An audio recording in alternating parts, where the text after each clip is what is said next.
good evening. I'm Lonnie Stonich, the Executive Director of FAN, and I'm honored to welcome you to tonight's conversation between Professor Arline Geronimus and Dr. Dorian Miller. Thanks for joining us. We're celebrating our 40th anniversary this year, and we're honored to have the robust support of dozens of schools, nonprofits, organizations, corporations, families, and individuals from around the country. We're committed to our vision of an informed and compassionate community, and will achieve that vision by presenting fresh ideas that elevate minds, expand hearts, and make the world a better place. We have hundreds of videos of past events archived on our YouTube channel, so be sure to subscribe to get updates when new recordings are posted. And now for some introductions. Arline Geronimus is a professor in the School of Public Health and a research professor in the Institute for Social Research at the University of Michigan, where she is also affiliated with the Center for Research on Ethnicity, Culture, and Health.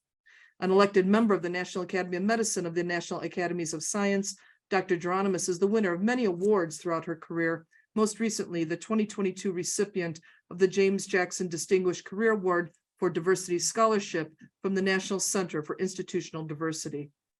Dorian Miller is professor of medicine and the inaugural director of the Center for Community Health and Vitality and the director of Health Equity Integration for the Institute of Translational Medicine at the University of Chicago. The Center for Community Health and Vitality's mission is to improve population health outcomes for residents on the South Side of Chicago through community-engaged research, demonstration, and service models. Prior to joining the U of C in 2009, Dr. Miller served as National Program Director of New Health Partnerships, a demonstration project funded by the Robert Wood Johnson Foundation and the California Healthcare Foundation on collaborative self-management support. She is also a faculty member of the Institute for Healthcare Improvement in Cambridge, Massachusetts.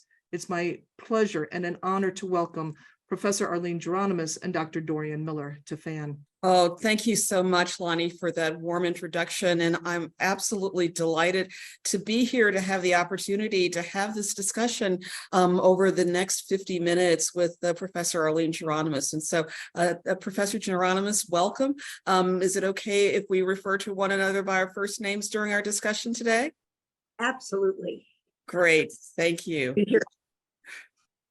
Well, it's been a real privilege to be able to read Weathering and to think about both the research that took place over a number of years in order to produce this book in the first place, but also the framing of Weathering in light of current circumstances. And when I think about current circumstances, oftentimes we think back over the past 3 years or so of being in the midst of a global pandemic, but also I actually think back to more than 10 years in terms of the types of things that have been going on in our society. And I think about some of the killings that have taken place at the hands of police, going back to Trayvon Martin in 2012. I think about Mike Brown in Ferguson, Missouri. And also you have a piece actually on Eric Gardner in your book, but not about him specifically, but about his daughter. And we're going to come back to that in just a moment. But I think that one of the things that might be helpful for us in our discussion this evening is to just do a little bit of level setting for our audience. And so can you tell our audience this evening, what is weathering and what's age washing, and why does it matter when we think about health inequities? Certainly. Weathering is sort of the toll taken on the bodies of marginalized people when they, and it can apply to any marginalized people. I've done most of my research on African Americans, so I'll use as a shorthand racism and classism and exploitation rather than listing every group that might be marginalized. But it's the toll taken on their bodies by structural racism and how it impacts their lived experiences. It's a toll that's both psychological, but it's more importantly for health inequities, it's biological. And it over years and decades of being both exposed to the whole range of material, environmental, ideological, and other stressors that need to be contended with. It damages your body down to the cellular level, which can lead to accelerated aging. It can lead to the degradation of many key vital systems, your cardiovascular, your immune system, your metabolic system, your neuroendocrine system. And so it means over time, your health becomes more vulnerable across the board and can become manifest in whether it's hypertension or diabetes or multiple morbidities. It wears you down, disables you, makes you more susceptible to infectious diseases. And with each passing year, people who are weathered get weathered more. What age washing is how I think we've all been led to believe one's age is related to your health. And there's kind of two parts to age washing. One is the developmental model, which is simply that we go through stages starting where we're immature and then become fully mature. And then maybe, in our 60s or 70s, start to be senescent. And that all of us would have that long and healthy lifespan if we didn't disrupt that developmental process through doing personally irresponsible or unhealthy behaviors. And so it's also, as well as kind of a scientific idea about how people age, it's also a moral statement about if you're not living to a ripe old age or living healthily to a ripe old age, it's either just some act of God, an accident, or if it's among a whole group of identifiable people, then it must be something they're doing. It must be something wrong that they're doing, or irresponsible, or culturally deficient, or possibly even just something in their genes that programs them differently. But none of that is true. and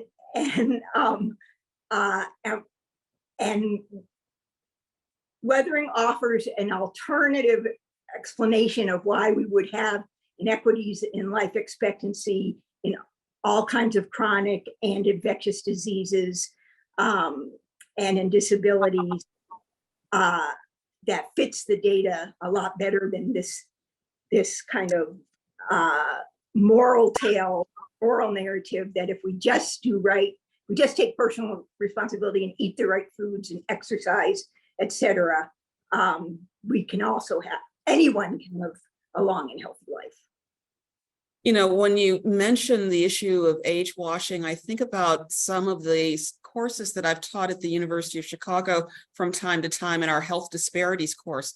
And sometimes I have our medical students to challenge me on that very point and pointing to the issue of personal behavior. And when that happens, I bring out the data this is from the 1990s, from McGinnis and Faggy around the premature causes of death. You're probably pretty familiar with that pie chart beach ball diagram, which looks at healthcare as being only 10% of the reason behind the premature causes of death, but has a strong emphasis on behavior and genetics and environment.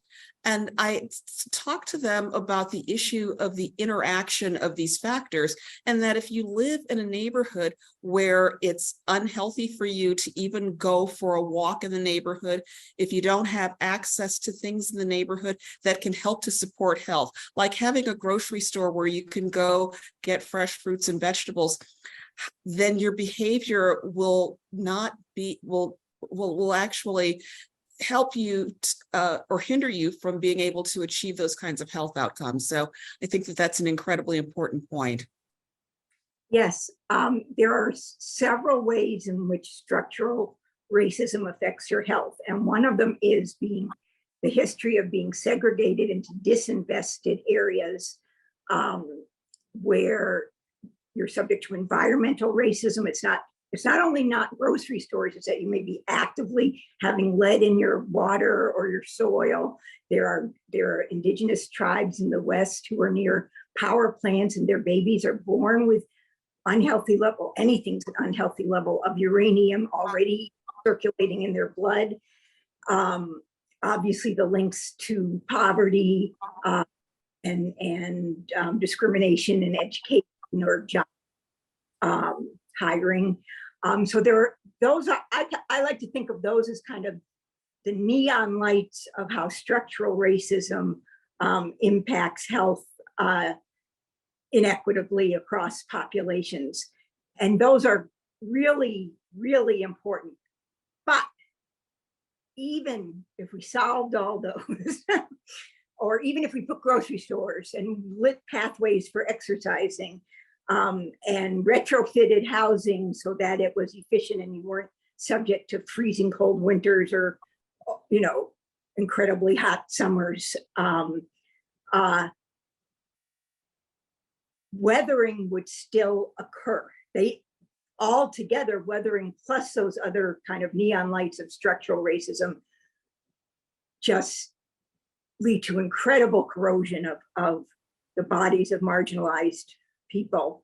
But until we address weathering, I don't believe we're going to make substantial inroads in eliminating health inequity. Another term that you use in your book, which is a term that some of our audience members may not be familiar with, has to do with how structural racism and weathering gets under the skin. And this is something that could potentially be passed from generation to generation. And so you use the term epigenetics. Can you unpack that a little bit for our audience? I'm going to back up first to say what's happening to in this case, we might say a mother who might then be transmitting things to her fetus. The reason weathering is different from the other structural sources of poor health and short life is because it's based on a human, in the best of circumstances, adaptive physiological process whereby, people know it colloquially as fight or flight, where when you see it, a danger like a tiger about to pounce on you, your body just automatically activates this physiological stress arousal whereby your blood is diverted towards your large muscles to give them oxygen quickly, whereby your body catapults sugars and fats out of their storage sites in your body to bring energy to those large muscles so you can fight or flee, whereby your immune system gets activated to be ready if you're hurt to try and come quickly help you heal if you survive. But this response is meant to be very short. It's sort of like in 3 minutes, either the tiger's killed you or you've gotten away. And one way or another, it's over in 3 minutes. And then your body goes sort of back down to its, it puts the sugars and fats back into their storage sites. It deactivates your immune system.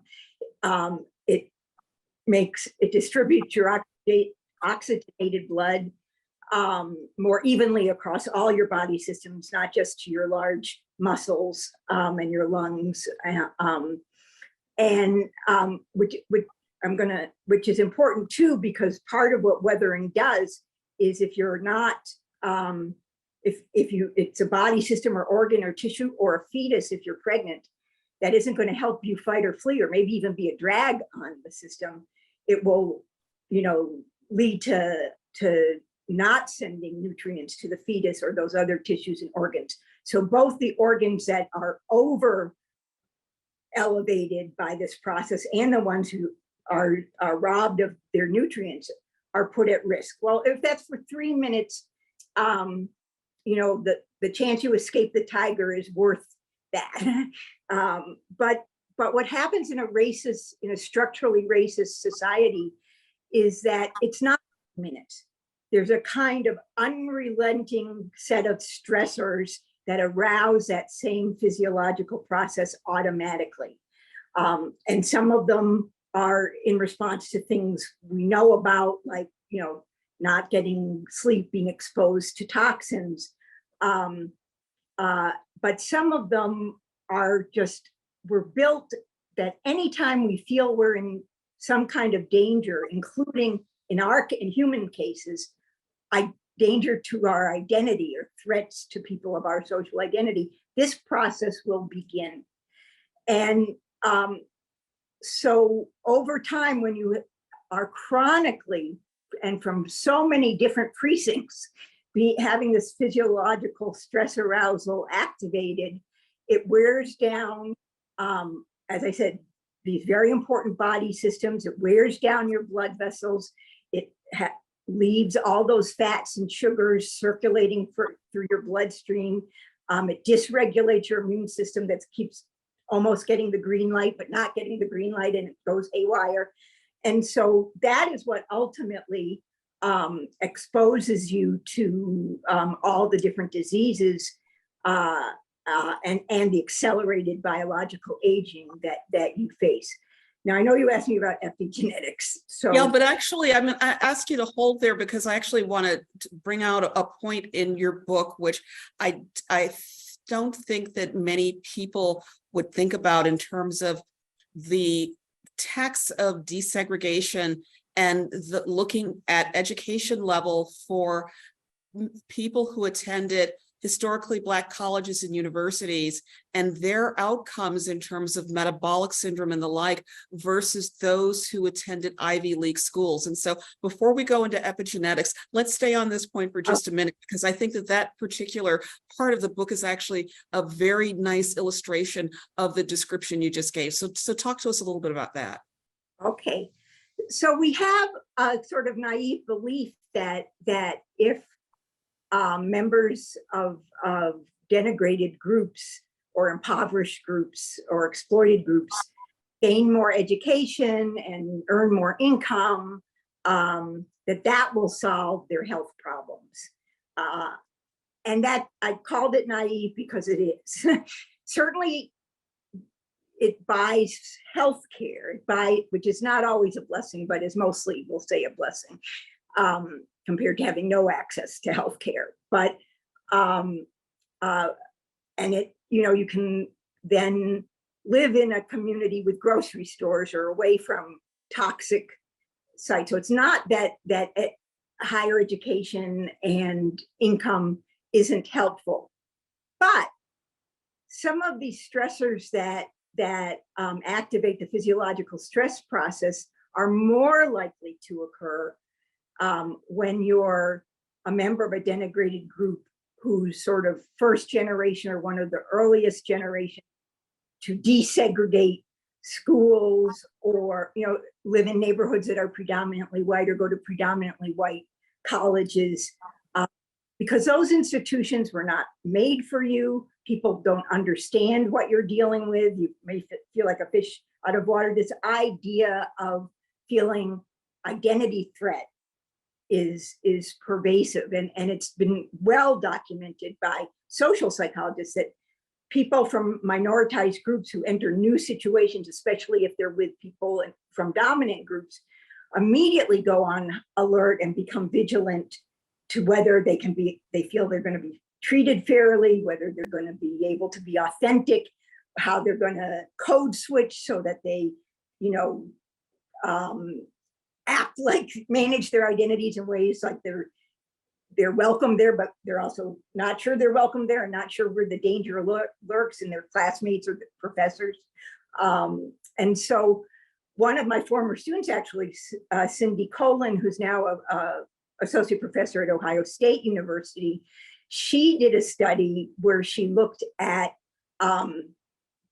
Black Americans who went to college, so only looking at people who went to college, but and it was a prospective study, so she followed their health data, as they went through college and beyond by several years, and she found that those who went to a historically Black college were healthier at age 27 than those who went to the predominantly white institutions. And by healthier, it was very concrete. She looked at what's called metabolic syndrome, which is kind of constellation of dysregulations to your metabolic system, your cardiovascular system. It also can affect fertility. It's a precursor to major cardiovascular disease or diabetes or hypertension. And at age 27, those who had gone to the predominantly white institutions were far more likely to have metabolic syndrome already at age 27 than those who had gone to the historically Black institutions. And so the way we interpret that through a weathering lens is that those in the white institutions were, it wasn't just good enough that they were in an elite. In fact, part of the problem is being such an elite institution that hadn't been made for them, where they weren't necessarily welcome, whether it's people thinking they're affirmative action cases or people think they're genetically less intelligent or whatever the things. Those students would have had to be much more often involved in code switching, identity management, and be high alert for threats. And that eroded those body systems to the extent that they were already experiencing metabolic syndrome by their late 20s. Whereas presumably in the historically Black institutions, they weren't running in, all of us run into some of these, stressful interactions with people or fears that we don't belong there, or stage fright. All of a sudden, that affects our performance in school. But what Dr. Cullen's findings suggested is that those in the predominantly white institutions, those African-American students, were running into it so constantly that they were already showing measurable signs of weathering by age 27 that would predict much shorter life expectancies and much earlier onset of a whole range of diseases, whereas those in the Black institutions were at least not running into that as often. It wasn't sort of everywhere. And they might have even been having tremendous reassurance and social support by being among people who not only didn't threaten them or make them feel like a fish out of water, but made them feel welcome and understood and seen. And so that would make sense out of those findings. Having been a student in those circumstances over the years, and the issue of code switching and acceptability, from personal experience, I can certainly understand and lived through the stressors of being in those situations. One of the things that you also mentioned in your book, and this I'm gonna shift over a bit now, because I think that this also comes to the issue of support in some of your primary research about maternal and child health outcomes, and the presence of kin networks and support in terms of helping to promote better outcomes in those populations. If you could just talk a little bit about that, because I think that the issue of having much higher rates of maternal morbidity and mortality and looking at Blacks versus whites as maternal age advances is extremely important. And as we think about the way that our society is evolving, how do we figure out ways to mitigate that? So if you could talk a little bit about that, please. Sure. Well, this is a example where we've been sort of put off track by this idea of a universal developmental model of health by age. So people have thought of pregnancy under this model of you're reproductively immature, then you become fully reproductively mature, and then as you approach perimenopause and menopause, you become reproductively, eventually senescent. And that's what age has to do with poor birth outcomes. And so we've had policies that have encouraged, for example, postponing childbearing until you're past your teens, which is thought of in that developmental model as a reproductively immature and psychosocially immature phase, towards the ages that we think of as being more the 20s and 30s. We think that you reach reproductive maturity, but you're not yet quite, or maybe in your late 30s, you're beginning to run into some of the reproductive problems that have to do with your reproductive processes starting to get senescent and becoming dysregulated and weak themselves. But what weathering suggests is a very different way to look at maternal age and poor birth outcome, in that it suggests every year you're more weathered, you're more likely to have a poor birth outcome or be have severe maternal morbidity or be a maternal death. And the reason for that is weathering accumulates over time. It affects, as I said, it affects how well the nutrients go to your fetuses. It affects whether your arteries and veins have been worn down, which may make you more likely to hemorrhage during pregnancy. All that fat and sugar that's been circulating in your blood will start to form plaques, and especially with the white blood cells that are also kind of going crazy in your body, that will also coagulate with and cause plaque. Your arteries are getting hardened and you may have hypertension. And so the main causes of maternal mortality are cardiovascular diseases, hemorrhages, and emboli, which is when plaque, ends up in dislodges from where it is and ends up in your brain or your lungs or your heart and kills you.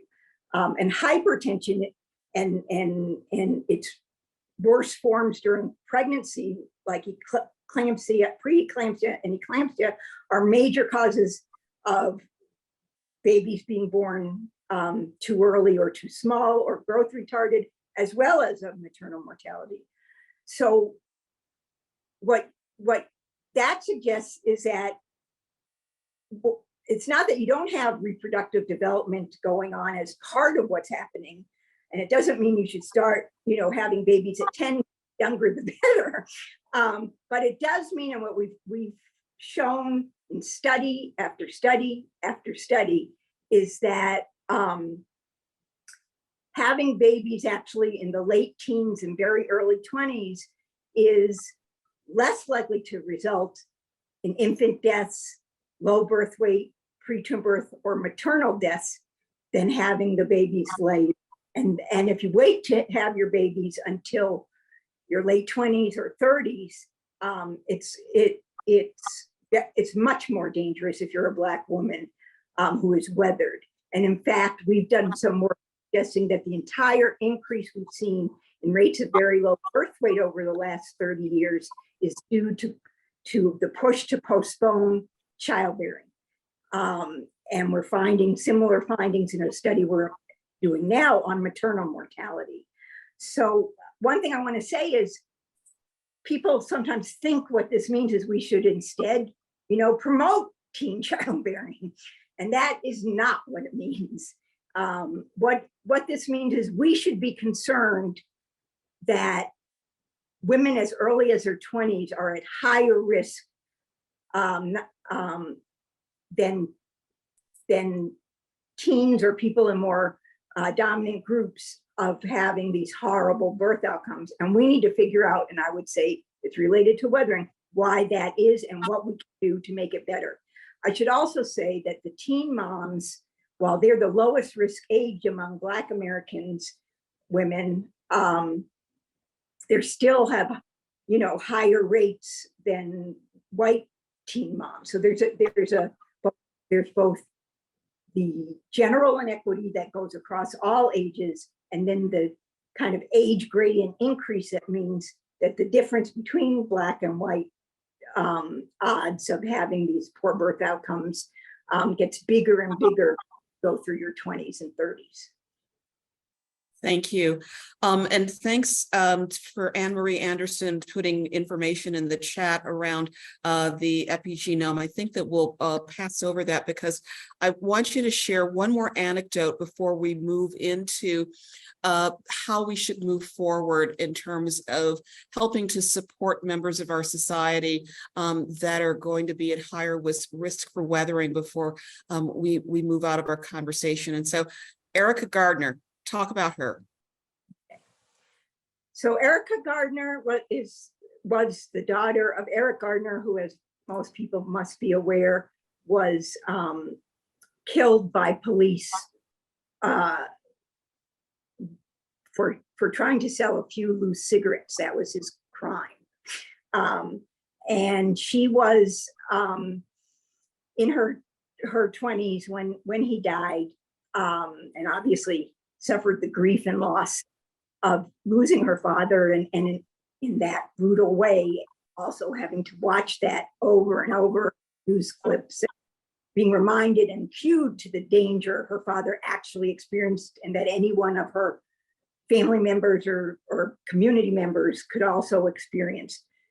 And so she had a baby when she was 27, so that an age we would think of as a prime childbearing age.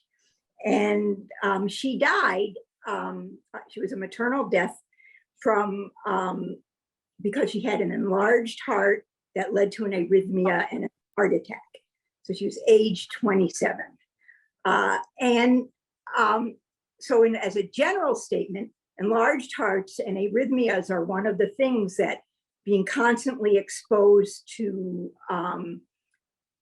these unrelenting stressors leads to, like any other large muscle. If your heart is exercised, your heart rate goes up every time that you experience one of these episodes, and it stays up very often because you're experiencing other episodes, or you can't kind of just detach from what's happened, and so your heart rate stays elevated for hours, including while you're sleeping. And so as a general rule, dying of an enlarged heart or a heart attack at 27 when you have a baby is a sign that you've been weathered. But what's especially interesting is after her father was killed, she became a spokeswoman for the Black Lives Matter movement and a real leader in terms of trying to end police brutality and make situations like what happened to her father not possible anymore. And after she died, her sister referred to this, and I think this is the perfect metaphor for weathering, said that that the exhaustion and stress of doing all that activist work, as well as living with the grief and the heartache and just general weathering stressors in her everyday lived experience, was like a Jenga game where the structural racism is pulling out pieces, and up until that one last sort of fateful piece where the whole Jenga structure falls. But up until then, it's looking like it's erect. It's trying to be erect. The same,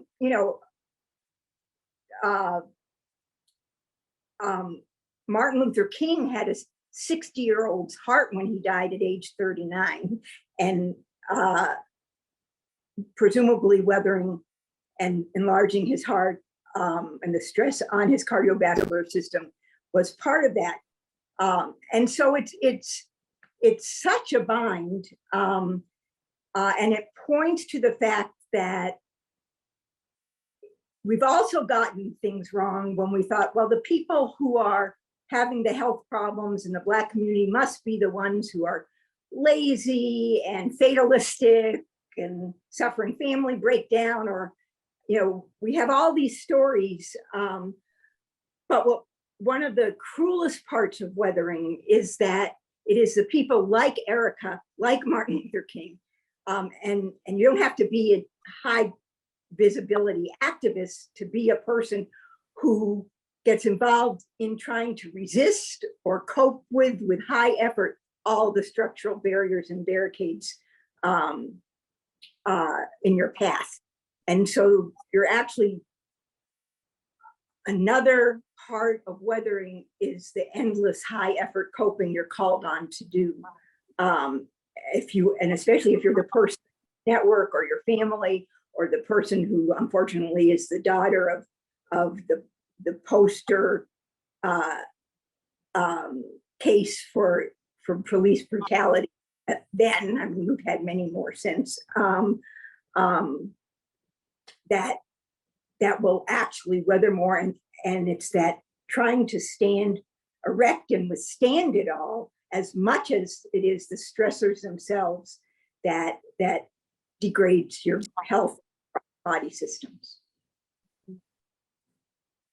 Thank you. We've got about 15 minutes left for our conversation, and I'd like to shift over a little bit to the second section of your book, which is titled The Way Forward. And a couple of the things that you mention in terms of being able to mitigate these effects, and even in prevention, are a couple of approaches. Public health approaches, as well as looking at societal and environmental structures, essentially dismantling structural racism at the community level. And so would like to just probe a little bit about public health approaches and also the issue of community. And then if we have some time, would like to talk a little bit about economic policy and how that fits in. Okay. So why public health? Public health, its mission is to promote a society where people can be healthy.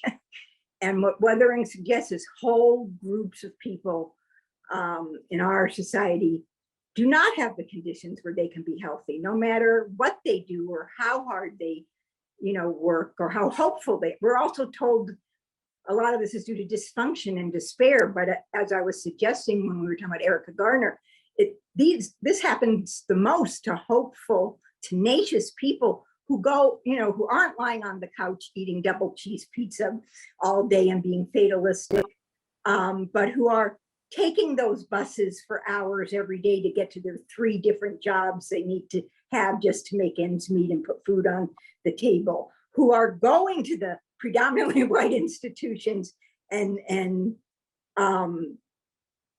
persevering in their studies there, despite the ways their performance and their health is affected by the stereotype threat that's leveled at them as being minoritized there.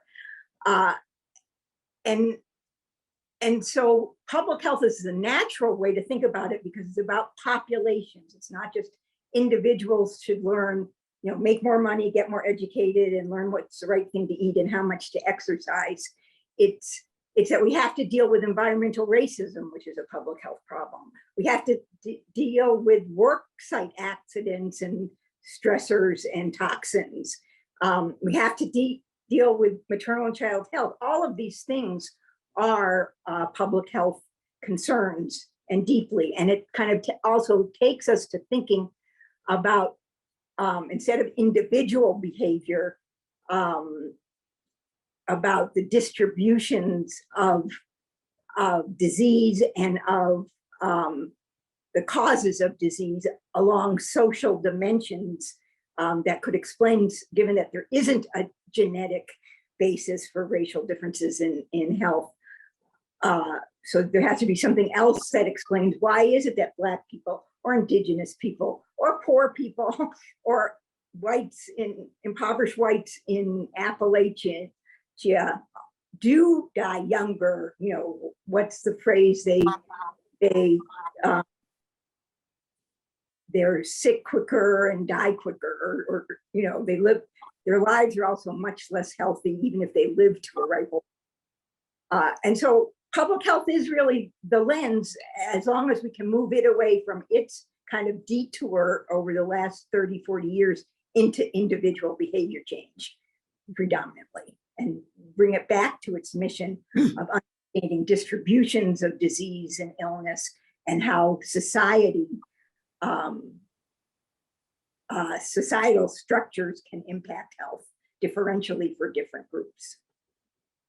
One of the examples that you mentioned, and I'm going to shift over a little bit to community and local economic development and engagement, is the example that you give around a community in Brooklyn and their engagement in this space as an example of the application of what is not what should be public health, but one wouldn't necessarily think of it as being a public health intervention. So talk a little bit about that, if you would. Right. That's a project called Vital Brooklyn, and they bill themselves as wellness-based development. So they're linking both helping people be healthy and being more economically secure. And if you think about many of our disinvested urban areas, especially in the north, that have been highly segregated for structural reasons, you realize these are not places that are healthy to inhabit in terms of the physical structures or the pollution or the lack of jobs or the lack of healthcare. There's all kinds of reasons.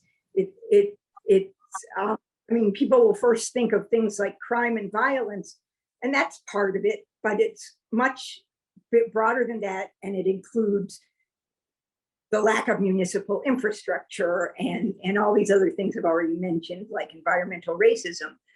So over the last, in the 80s and 90s, there was a whole narrative that the way you'll solve that is you should deconcentrate poverty. You should send all the segregated Black people in these urban communities away from each other to where they could get role models or be closer to jobs and have better connections. And over the time since we've instituted policies like that, some of which were very euphemistically named, things like moving to opportunity. The inequities in health or the excess health problems of Black Americans have gotten worse now. Overall and in key features. Well, what weathering suggests is maybe that's because the main support you get and the main way you withstand all the stressors you're facing, whether they're material stressors or psychosocial ones, is through being part of a community of other people, sort of like going to the historically Black college versus a predominantly white institution. Being with a network of people who are not denigrating you and who also pool risk with you in practical ways, deal with all the child care or even elder care or even middle-aged care that weathering causes, and that you may not have the financial resources to address. That those networks of sort of kith and kin are vital to avoiding weathering and to having any chance at social mobility or financial security. They're through pooling their economic risk of many families that don't have means themselves, but having the idea that if I help you out with your eviction, you can help me out when I'm laid off, or if I have a sudden medical bill, there are 10 people I can go to get little bits of money to come together to pay it, or bail if your child's put in jail.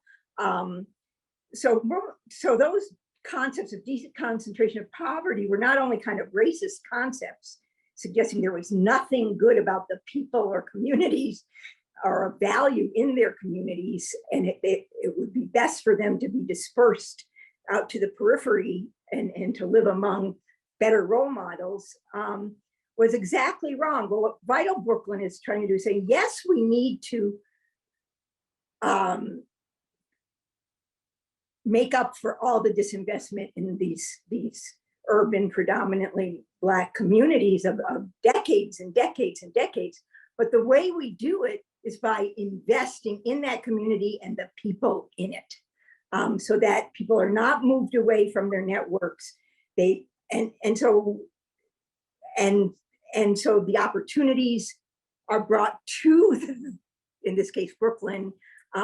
They've worked out community benefits plans whereby local institutions, including hospitals, which are great anchor institutions, do their procurement first from people in the neighborhood. So if you need food or bread for your cafeteria or whatever kind of supplies, you need to buy them from your community first, which also then incentivizes and motivates people to start small businesses in the community and start to revitalize it. They're working on retrofitting a lot of the buildings to deal with some of the environmental problems and making the area more ecologically sustainable. So that idea of wellness-based development is very different from the idea, let's send you off to the periphery and then you as an individual pull yourself up by your bootstraps, and go to college and make a living, and live in a healthier neighborhood. It's instead saying, we know you have resources, values, goodness, talents, abilities, and you have been not given opportunities to have those flourish. We will bring that opportunity here. You then, as a group, run with it and develop these better housing, this better environment. And it also, this wellness-based development in the case of Vital Brooklyn has had another very positive effect. It's working with an anchor hospital institution that would almost certainly have closed down several years ago were it not for becoming part of Vital Brooklyn. So the hospital has been able to maintain its viability through this program as well.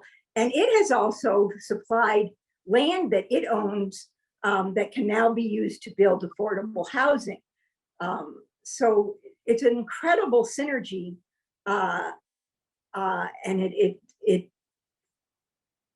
fits scientifically with the idea that weathering that is the biggest problem, not something wrong with the individual people. For those of you in the audience who are from the Chicago area, there are similar programs that you may be familiar with that have been sponsored through the Local Initiative Support Corporation's New Communities program. And I'm specifically, I'll call one out in particular, the Greater Auburn Gresham Development Corporation in the Southside Auburn Gresham neighborhood, but also in thinking about anchor institutions and partnerships, the partnership that's taking place through Rush University on the west side of Chicago with the organization of West Side United, and how they're taking, I think, the more comprehensive public approach that you point to in Vital Brooklyn in terms of health being this much more holistic model. I've always thought of health as being the thing that in some respects is the canary in the coal mine in terms of what's taking place at the societal level. And it really in some ways speaks to the definition of health from the World Health Organization in 1946. And that is health is the complete presence of physical, mental, and social well-being. And one might add educational and economic well-being, and not merely the absence of disease or infirmity. And this was embedded in the 1946 Charter of the World Health Organization. So again, I think that that's absolutely critical in terms of moving forward in this space. We've got 2 minutes before we're going to need to wrap up, and I see that we've got some questions in the Q&A box. And so probably in about 60 seconds, Arline, if you could just give us some closing comments before we open up to questions. Okay. I think the important thing to glean from my book, and based on all the research that it's based on, is that we've been very wrong about a lot of our ideas and narratives about why we have health disparities or health inequities. And many of our well-meaning and sincere attempts to come up with programs and policies and health educational programs to try to reduce or eliminate the disparities have been misguided. But if we take instead this weathering lens, I think it will both broaden it up to realize you can't be healthy on your own if you're subjected to this kind of denigration and structural racism. And it needs to be a societal project, but it also allows people to see what might work better if you're looking at it through a weathering lens rather than a personal responsibility, individual health behavior lens. And that's exactly what programs like Vital Brooklyn or the one you've mentioned in Chicago are doing. And so I think there's actually a lot of hope, but this may sound very daunting. I'm sure it sounds daunting. I'm daunted. But it's precisely because the effects come from every part of ordinary life, that means there's millions of leverage points, and people with different kinds of expertise or interests can contribute to coming up with the solutions. Yes, thank you. And this is a generational investment. Thank you so much for a wonderful conversation. I see that Lonnie's back on the screen, and we've got a few questions in the Q&A box. So Lonnie, I'll hand things over to you. Thank you, Dorian. I want to thank you for a very thoughtful walkthrough of everyone who have only just now encountered weathering as a concept. And for those who are more familiar, you struck a great balance of both informing the newbies and the people who have a little bit more experience under their belt. So thank you so much. We appreciate that thoughtful leading of the conversation. I want to remind folks that we will be doing an after hours Zoom meeting. It's kind of like a hangout after the hangout. Where it's going to start at 8:05 Central. So it's going to start in about 10 minutes. This Zoom will end at 8 o'clock Central prompt. How do you get into after hours? We've been posting in links in chat of how to buy a copy of Weathering from our partner bookseller. They'll send you a link to register for after hours. Come hang out, ask your own questions, enjoy the conversation. It's very interactive. So we have a couple good questions. I want to start with Jacqueline Moreno's question. I work in college access. I can't help but think about Angela Duckworth and grit when you describe the weathering students experiencing at PWIs. Would it be fair for me to say to colleges that if they are not actively designing for belonging, they are physically harming first-generation college students? I feel like this turns first-gen programs into a moral imperative and, finally, a demonstration that educational inequity is truly a public health crisis.